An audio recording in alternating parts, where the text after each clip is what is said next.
Sadaka zako ni ukumbusho mbele za Mungu.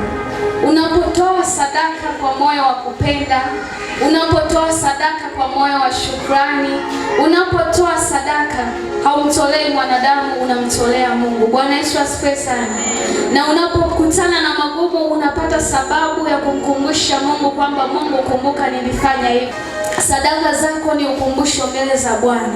Unaweza ukapitia wakati mgumu, unaweza ukapitia katika nyakati ngumu, unaweza ukapitia katika shida, lakini kama unamtolea Mungu kwa moyo wa kupenda, na kama unamtolea Mungu kwa moyo wa uaminifu, wakati ukiwa kwenye shida, utakapomkumbusha Mungu, Mungu ataiangalia ile sadaka yako na atakujibu maombi yako. Wewe unayemtolea Mungu, usione kama unapoteza. Haleluya.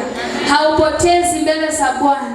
Sadaka zako zinafanyika ukumbusho. Unapopita kwenye magumu, unapopita kwenye shida, Mungu anaiangalia sadaka yako, ulitoa kwa namna gani. Unapotoa sadaka, usitoe kwa sababu wamesema tutoe.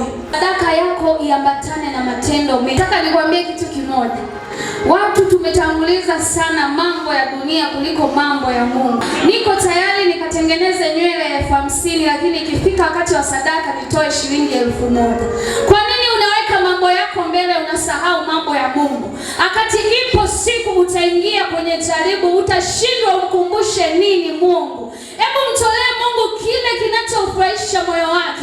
Hata utakapoingia kwenye shida, mkumbushe Mungu, Mungu nilikutolea, Mungu nilifanya hivi, Mungu nilikutumikia, naomba ukumbuke sadaka yangu. Usiache kumtolea Mungu. Anayekubariki ni Mungu, anayekupa wewe ni Mungu. Sio nguvu zako, sio akili zako, ni Mungu mwenyewe anayekubariki. Sadaka yako ikiambatana na matendo mema, inaweza kukutoa kwenye mauti.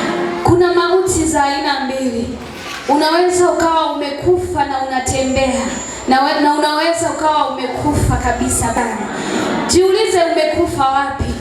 Pengine kiroho chako kimekufa, ndio maana hutaki hata kumtolea Mungu. Pengine uchumi wako umekufa. Mungu anasema kwamba sadaka zako zilizoambatana na matendo mema ni ukumbusho wa kumkumbusha Mungu kwamba Mungu, pale palipokufa naomba ufufue, kwa sababu nilikutolea kwa uaminifu, kwa sababu nilikutolea kwa moyo wa kupenda.